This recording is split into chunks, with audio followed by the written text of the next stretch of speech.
계속해서 구역공과 이어지겠습니다. 우리 지난 시간에 교회의 3대 표제에 대해서 이렇게 알아봤는데 오늘은 교회의 정치입니다. 교회의 정치. 정치가 교회도 있는가? 예, 있습니다. 정치는 모든 사람이 있는 곳에는 다 정치가 있죠. 그 정치가 어떤 정치냐 하는 것이 문제인데 여러 가지 교회의 정치 형태가 많이 있는데 교회 정치 형태에 따라서 그 내용이 좀 달라집니다. 그래서 이 교회의 정치 형태를 보면 바로 교회는 예수님이 머리가 되시고 그리고 모든 권세와 모든 권능의 근원 되시는 분이 바로 예수 그리스도시죠. 그리고 예수님께서 그 모든 성도와 교회를 지도하고 다스리시는데 무엇으로 다스립니까? 말씀과 성령으로 지도하고 다스리십니다. 예수님께서 모든 것에 근원 되시면서 말씀과 성령으로 교회를 지도하고 다스리시는 것입니다. 그래서 이 교회의 정치, 세상의 정치는 헌법이 있잖아요. 그리고 우리나라 같은 경우는 삼권 분립을 통해서 입법부, 행정부, 사법부가 있지 않습니까? 그런 이 각 부처의 어떤 권세를 가지고 오소리티를 가지고 이 정치를 하는 거예요. 정치. 그래서 정치인들이 있잖아요.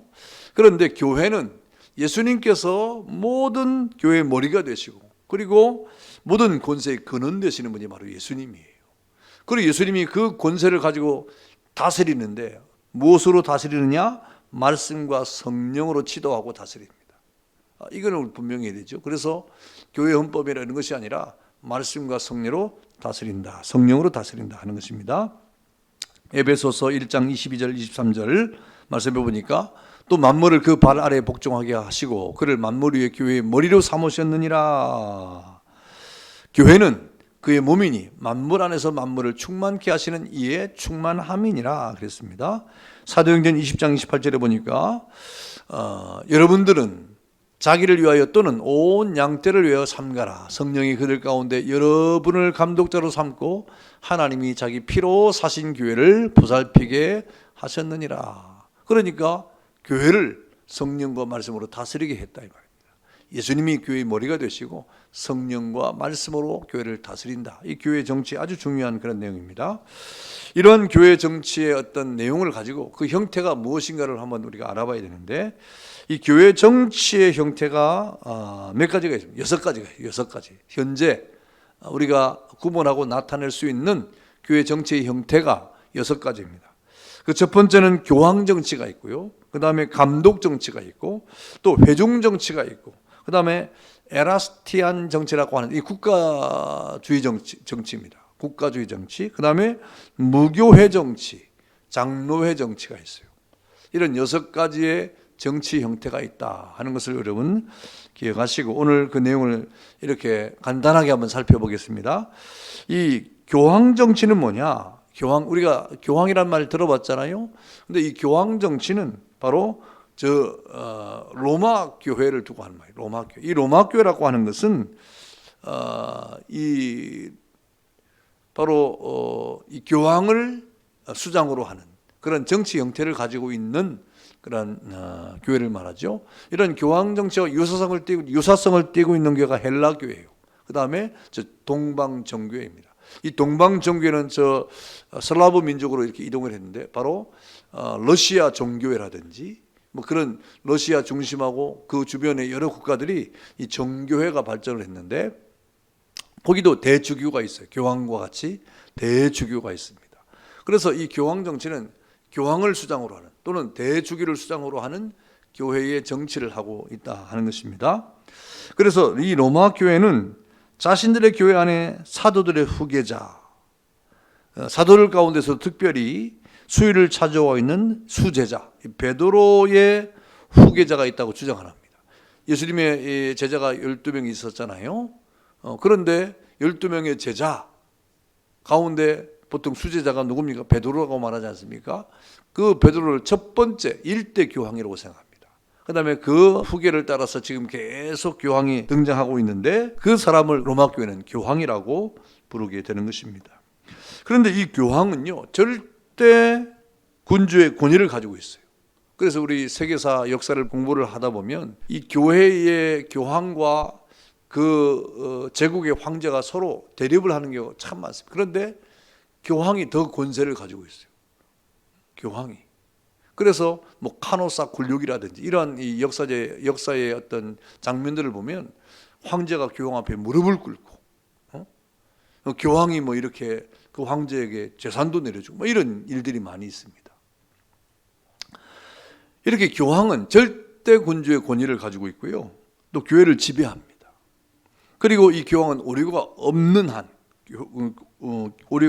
교회의 교리와 예배와 정치를 결정할 권리를 가지고 있어요. 모든 것을 혼자 다 결정할 수 있는 그런 오소리티, 권세를 가지고 있습니다. 그래서 이 교황 밑에는 하급 계층의 여러 성직자들이 있죠. 그래서 엄격한 통제를 하고 그 책임하에서 이렇게 조직을 운영하고 있습니다. 그래서 교황을 수장으로 하는 그런 모든 정치 체계를 가지고 움직이는 그런 정치 형태가 바로 교황 정치다 하는 것입니다. 여기에 평신도의 발언권이나 평신도의 의견 이건 전혀 없습니다.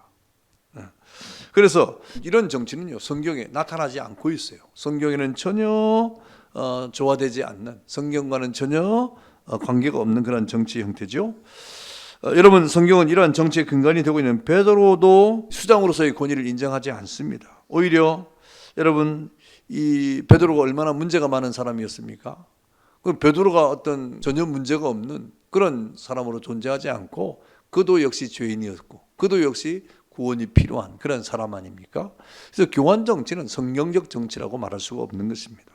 그다음에 두 번째는 감독 정치인데 이 감독 정치는 지금 행하고 있는 데가 어디냐면 감리교입니다. 감리교. 여러분, 우리 한국에도 감리교가 있지 않습니까? 이 감독 정치를 추구하는 이런 교회가 바로 감리교입니다. 이 감독 제도를 주장하는 사람들에 따르면 이 교회의 머리 되시는 예수님께서, 그리스도께서 교회의 운영을 직접 그리고 전적으로 이 사도들의 후계자들인 고위 성직자들 또는 감독에게 위임했다고 보는 거예요. 그러니까 교황은 아니지만 그런 예수님께서 그 12 제자들처럼 수위에 있는 그런 그룹들에게 교회의 모든 운영과 그리고 그 모든 정치를 맡겼다고 보는 거예요. 그래서 감독직을 독립시켜 놨어요. 그 다음에 이 감독직을 구별하고 독립적으로 무제한으로 사용할 수 있도록 예수님께서 만드셨다 이 말입니다. 그래서 감독들이 있는 거예요. 초대교회 보면 감독도 있지 않습니까? 아타나시오스 감독 뭐 이런 감독들이 있지 않습니까? 여러분, 이러한 제도에도 이 공동체로서의 성도들의 모든 의견은 반영되지 않습니다. 여러분, 그러나 성경도 보니까 사도의 직분에 대해서 영원한 것은 아니다, 항구적인 것은 아님을 말씀하고 있기 때문에 여러분, 사도직이라고 하는 거, 그 다음에 전도자라고 하는 거, 이거는 그 한 사람에게 영원히 주는 것이 아니고 주님 오실 때까지 그것이 유지된다고 하는 말이지 그 한 사람이 그것을 영원히 행사할 수 있다는 말은 아닌 것입니다. 그래서 이 사도들의 의무는 뭡니까? 그 당시 사도들의 의무는 교회를 다스리고 뭐 이런 것이 아니라 정치 행위를 하는 것이 아니라 바로 이 복음화되지 않는 지역에 복음을 선포하는 의무가 있었어요. 그래서 예수님이 돌아가신 이후에 성령 충만을 받고 제자들이 어떻게 했습니까? 각지로 흩어지죠. 세계 각지로 흩어져서 복음을 전했던 것입니다. 그래서 교회를 세우고 또 여러 신자들을 모아가지고 그들 안에서 직원을 뽑잖아요. 직원을 뽑아가지고 교회를 다스리는 일을 했습니다. 그래서 초대교회 보니까 여러분 사도행전 6장에 7 집사를 세울 때도 여러분 그들은 직접적인 사도가 아니었지만 교회에서 신임을 받는 사람, 성령이 충만하고 칭찬 듣는 사람 7을 택하여 우리가 이 하나님의 일을 하는데 쓰임을 받도록 하자 해서 세우지 않습니까? 그렇게 7 집사를 세우는 것처럼 이 교회의 다스림을 하기 위해서 직원을 뽑는 거예요. 직원을 뽑았습니다. 그런 형태가 있잖아요. 그러니까 감독을 세워가지고 교회를 다스리게 하는 이런 정치 형태도 역시 성경적은 아닌 것입니다. 그 다음에 세 번째는 회중정치. 이 회중정치는 침례교 정치인데요. 이것은 모든 교회가 또는 모든 회중은 뭐 그것이 여럿이 모인 교회든지 아니면 그 개인이든지 다 독립된 완전한 교회다 이렇게 생각한 거예요.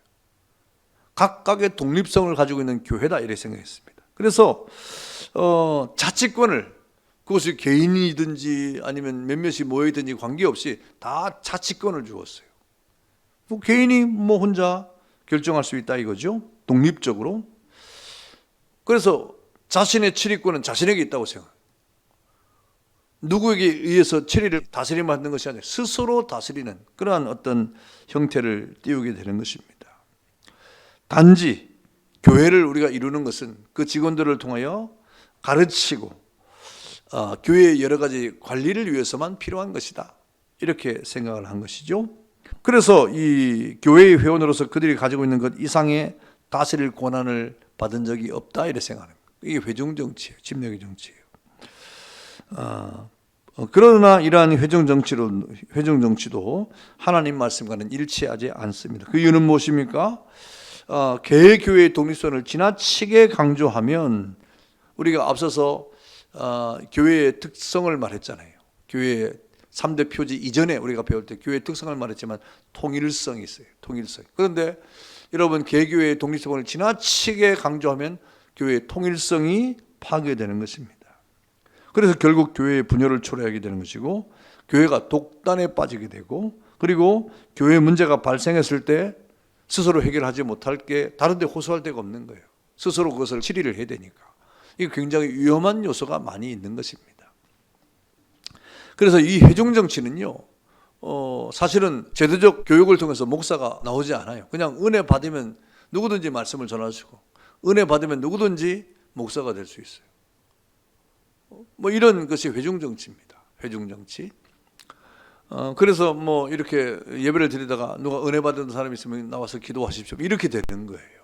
그 개인적인 하나님의 다스림, 그 개인이 독립적인 그런 형태로서의 모습을 존중해 주는 가운데 그 독립성을 지나치게 강조하는 그런 형태가 바로 회중정치, 침례교 정치가 되는 것입니다.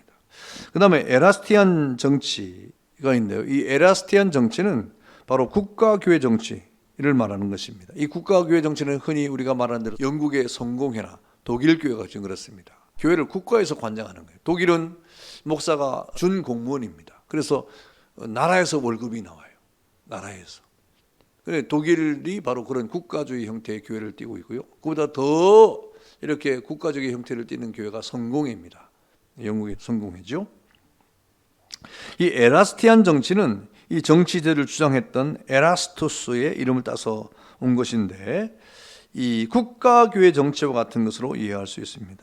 그래서 교회가 바로 국가가 정하는 법에 따라 존재하고 형성된 그런 사회의 일부라고 보고 있는 거예요. 교회가 사회의 일부라고 보고 있고 그래서 그 사회를 다스리는 것처럼 국가가 교회도 다스리게 되고 그래서 이 교회에 대한 모든 치리를 국가에서 행하는 그런 것이 바로 에라스티안 정치가 되는 것입니다. 그래서 국가가 교회의 직원을 임명하는 목사도 임명하고 막 이렇게 됩니다. 교회를 치리하고 권징하고 또 교회의 여러 직원들을 파문하는 일도 모든 권한을 국가가 가지고 있다 이렇게 보는 것이죠. 그래서 교회는 그저 국가가 교회에 위임한 것만 행하는 거예요. 설교 목사를 세우면 설교만 하고 또 어떤 행정을 맡은 그 사람에게는 행정만 하고 이렇게 국가가 정하는 그런 임무를 공무원처럼 행하는 그런 형태를 띠고 있는 것이 바로 국가교회 에라스티안 정치를 말하는 것입니다. 그런데 이 제도는요, 예수님이 교회의 머리가 되신다 하는 이것과 정 배치되는 거예요. 어긋나는 것입니다. 실제로 교회와 국가는요 서로 독립된 단체예요. 하나님이 이 세상에 두 가지 기관을 두었는데 하나는 국가라고 하는 기관을 두었고 하나는 교회라고 하는 기관을 둔 것입니다. 국가는 일반적인 모든 시행을 통해서 국가의 안녕을 위한 그런 일들을 하는 것이고 세상 일을 하는 것이고 또 교회는 영적인 부분을 감당하는 이 두 가지 기관을 하나님이 주어가지고 두 가지 서로 보완하도록 하는 거예요. 국가는 교회를 보호하고 교회는 국가에 대한 기도와 축복을 하면서 서로 이렇게 두 기둥처럼 서 있도록 하는 것입니다. 그래서 국가와 교회는 서로 독립적인 그러한 기관이 되어야 되는데 이것을 강구한 것이 바로 에라스티안 정치인 것입니다. 그 다음에 이 무교회 정치가 있는데요. 무교회 정치는 이 퀘이커파들에게 나타납니다. 퀘이커파라고 하는 그런 사람들이 있는데요. 또 다비파라도 있습니다. 그러니까 이러한 이 무교회 정치를 주장하는 사람들은 사실상 교회 정치를 거부하는 사람들이에요. 교회 정치 필요 없다는 것입니다. 이들의 주장은 무엇입니까? 외형적인 교회의 형성은 필연적으로 부패할 수밖에 없고 기독교 정신과는 반대되는 결과를 초래하게 된다. 그래서 성령으로 더불어 교통하고 교제하는 가운데 교회는 생명의 단체가 되어야 된다 하는 그러한 주장을 하는 것이죠. 그래서 무엇인가 조직을 하고 외형적인 교회를 만드는 것은 죄악의 그러한 길로 들어가서는 것이다. 이렇게 주장하는 것입니다. 이러한 무교회적에 나온 이유가 뭡니까? 그 당시에 영국 성공회, 다시 말하면 이 성직의 계급과 형식주의 그리고 국가주의 반대에서 일어난 운동이 바로 이 퀘이커파들이에요. 그러니까 그런 제도로 이 교회를 운영하면 안 된다 이 말입니다. 그런 형식적으로서 교회가 있으면 안 된다는 것입니다. 그런데 사실 이 세상은 조직이 없으면 안 되는 것이 아닙니까? 그래서 지금 이 퀘이커파들도 제도적으로 조직을 만들어 가지고 목사도 세우고 또 교회 직원도 세웁니다. 사실은 무교회가 될 수가 없어요. 교회의 어떤 형식과 교회의 정치나 교회의 어떤 제도가 없을 수가 없어요.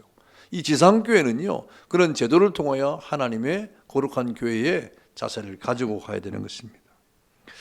우리나라의 이 무교회주의에 영향을 많이 준 그 사람은 일본 사람입니다. 우찌무라 간조라고 하는 무교회주의자가 있는데 거기에서 공부를 하고 은혜를 받은 사람이 우리나라에 와가지고 무교회주의를 주장한 사람이 김교신이라고 하는 사람인데요. 그도 무교회주의를 주장했습니다만은 그러나 결국 이 무교회주의도 결국 정치 형태를 띠고 많은 그런 현실을 보고 있습니다. 그래서 저들의 주장과 달리 교회의 이 정치, 다시 말하면 교회에 여러 가지 직원을 세우면서 교회가 조직화되는 이런 일들이 필요하다고 하는 것 스스로 이렇게 증명을 하고 말하는 것이죠. 그 다음에 여섯 번째는 장로의 정치입니다. 장로의 정치. 이건 우리 장로교에서 나타나는 정치죠. 이 장로의 정치는 모든 교회의 기후분권에 대해서 그것이 교회의 회중에 있다, 성도들에게 있다 하는 것입니다. 그래서 성도들의 자유의 의사에 의해서 투표를 하게 되는 것이고요. 그래서 이 장로의 정치의 아주 중요한 의사결정이 투표에 나타나고 있어요. 투표에. 그래서 투표를 해서 장로를 세우고 그 장로는 바로 목사와 장로 두 반이 있지 않습니까? 치리하는 장로, 그 다음에 가르치는 장로. 목사와 장로가 있는데 그 목사와 장로에 의해서 대의민주 정치를 행하는 교회가 바로 장로의 정치입니다. 이 장로의 정치가 세상에서 이제 적용한 것이 민주주의, 지금 국회가 있고 다 그런 것이 바로 장로의 정치에서 나온 것입니다. 여러분, 이 원리는 성경적 원리에서 작정된 것인데요. 우리 신도개요, 다시 말하면 웨스트민스터 신앙고백서 및 대소리문답, 이런 것이 우리가 신앙과 도리의 아주 중요한 요약본입니다. 그런 신도개요서나 또 대소리문답, 정치와 권징, 그 다음에 기독교 강요, 이런 모든 것을 우리가 잘 정돈해 가지고 인용한 것이 바로 장로의 정치입니다. 그래서 이 초대교회는요 12제자가 있었는데 12제자 가운데 가룟유다가 탈락했잖아요. 그때 여러분 이 한 사도를 더 택할 때도 제비뽑기를 했잖아요. 그래서 마띠아가 이렇게 들어오지 않습니까? 또 초대교회 7지사를 택할 때에도 예루살렘 교회가 회원들의 추천과 투표를 통해서 선택을 했습니다. 이런 것들이 다 대의민주, 하나님께서 그 모든 것을 섭리하는 가운데 사람이 투표를 통해서 뽑는 것 같지만 그러나 하나님께서 그 일에 모든 것을 섭리하심으로 결정하게 하신다는 것을 우리가 믿음으로 대의민주주의를 택하는 것이죠. 그래서 여러분 사도행전 1장 23절과 26절에 보니까 그들이 두 사람을 세우니 하나는 바사바라고도 하고 별명은 유스도라고 하는 요셉이요 하나는 마띠아라 그랬습니다. 그들이 기도하여 이르되 못 사람의 마음을 아시는 주여, 이 두 사람 중에 누가 주님께 택하신 바 되어 봉사와 및 사도의 직무를 대신할 자인지를 보시옵소서. 유다는 그 직무를 버리고 제 곳으로 갔나이다 하고 제비를 뽑아 그랬습니다. 누구를 얻었습니까? 마띠아를 얻으니 그가 11사도의 수에 들어가니라 그랬어요. 또 사도행전 6장 5절과 6절 초대교회 집사를 세우는 것이죠. 온 무리가 이 말을 기뻐하여 믿음과 성령이 충만한 사람 스데반과 빌립과 브루고로와 니가노로와 디몬과 바베나와 유대교회에 입교했던 안디옥 사람 니고로를 택하여 사도를 앞에 세우니 사도들이 기도하고 그들에게 안수하니라 그랬습니다. 이렇게 이 초대교회도 교회 일꾼을 세울 때 추천을 하고, 회중이 추천을 하고 기도하면서 그들을 택했다 이 말입니다. 이런 이 일들이 일어났습니다. 그래서 이렇게 뽑힌 자들에 의해서, 뽑힌 장로들이나 이런 뽑힌 자들을 위해서 교회가 운영되는 민주대의 정치를 시행하는 이것이 바로 장로의 정치가 되는 것입니다. 그래서 디모데전서 4장 14절에 사도 바울이 디모데에게 편지를 하는 가운데 뭐라 그랬습니까? 디모데전서 4장 14절에 보니까 장로에서 안수를 받을 때 너는 기억해라 이 말입니다. 그리고 사도행전 15장 6절에 보니까 사도와 장로들이 이 일을 논의하러 모였다 그랬습니다. 이렇게 이 초대교회들부터 이런 장로의 정치, 하나님 앞에 세움을 받은 사람들에 의해서 하나님의 뜻을 묻고 그것을 행하는 그런 장로의 정치가 교회에 나타나고 있는 것을 보게 됩니다. 그래서 성경적 교회 정치는 바로 장로의 정치로 이렇게 우리가 생각할 수가 있게 되는 것입니다. 내용 연구 보겠습니다. 1번, 교회의 머리가 되시며 모든 권세의 근원이 되시는 분은 누구뇨? 무엇을 가지고 성도와 교회를 지도하고 다스립니까? 교회의 머리가 되시는 분이 누굽니까? 모든 권세의 근원은 바로 예수 그리스도시죠. 예. 그 다음에 성도와 교회를 무엇으로 지도하느냐? 말씀과 성령입니다. 자, 그 다음 2번, 다음 중 서로 맞는 것끼리 짝을 지십시오. 여러분 주부에 보면 맨 마지막에 박스가 나와 있는데 그 내용을 이렇게 짝을 지어주는 것입니다. 1번, 자신들의 교회 안에 사도들의 후계자들, 특별히 사도들 가운데서 수위를 차지하고 있는 베드로의 후계자가 있다고 주장하며 그를 교황이라고 부른다? 무슨 정치겠습니까? 미음, 교황 정치죠. 2번, 교회의 머리가 되시는 그리스도께서 교회의 운영을 직접 그리고 전적으로 사도들의 후계자들인 고위 성직자들 또는 감독들에게 위임하셨으며 이 감독직을 구별되고 독립적이며 무제한으로 계속할 수 있는 성직으로 만드셨다고 말하는데 이것은 무슨 정치입니까? 감독 정치죠. 디귿. 3번, 각 교회 또는 회중은 독립된 완전한 교회이므로 이와 같은 교회에 있어서 교회의 출입권은 독립적으로 교회 회원들에게 있다고 주장하는 것이 무엇입니까? 회중정치 니은이죠. 4번, 교회는 국가가 정한 법에 따라 존재하고 형성된 사회의 일본으로 간주한다 그랬습니다. 무슨 정치입니까? 국가교회 정치죠. 비읍. 5번, 모든 외적인 교회의 형성은 필연적으로 부패하여 기독교 정신과는 반대되는 결과를 초래하므로 유형교회 쪽은 죄악이라고 주장하면서 여러분 정치 형태를 떼고 있는 그런 교회는 무엇입니까? 예, 무교회 정치죠. 기억. 6번, 모든 교회 기본권은 성도에게 있다는 원칙 하에 성도들이 투표하여 뽑은 장로들, 목사, 장로에 의하여 민주대의 정치를 행하는 교회다. 이것은 바로 장로의 정치, 리얼이 되겠습니다. 예, 이렇게 오늘은 교회 정치에 대해서 이렇게 공부를 했는데요. 이 교회 정치의 그 형태에 따라서 6가지 교회의 형태가 우리 있음을 말씀했습니다. 여러분 지상교회 여러 가지 형태를 가지고 있는데 우리나라도 역시 여러 교회 형태로 지금 나타나고 있지 않습니까? 교황정치 천주교도 있고 감독정치 감리교도 있고 회중정치 심리교도 있고 또 국가교회 정치는 우리나라에서 찾아볼 수가 없어요. 장로회 정치도 있고 뭐 그렇지 않습니까? 무교회 정치도 있습니다.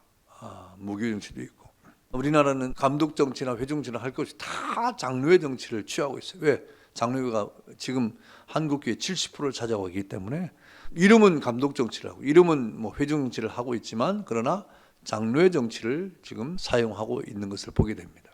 여러분 이 장로의 정치는 성경적 기초를 두고 우리에게 나타난 것이기 때문에 성경적 정치 형태가 장로의 정치라 이렇게 우리가 생각을 하고 있습니다. 계속해서 앞으로 이 교회 정치의 어떤 직원이나 또 이 교회 정치의 또 여러 가지 형태에 대해서 우리 또 공부를 할 것입니다. 예, 감사합니다.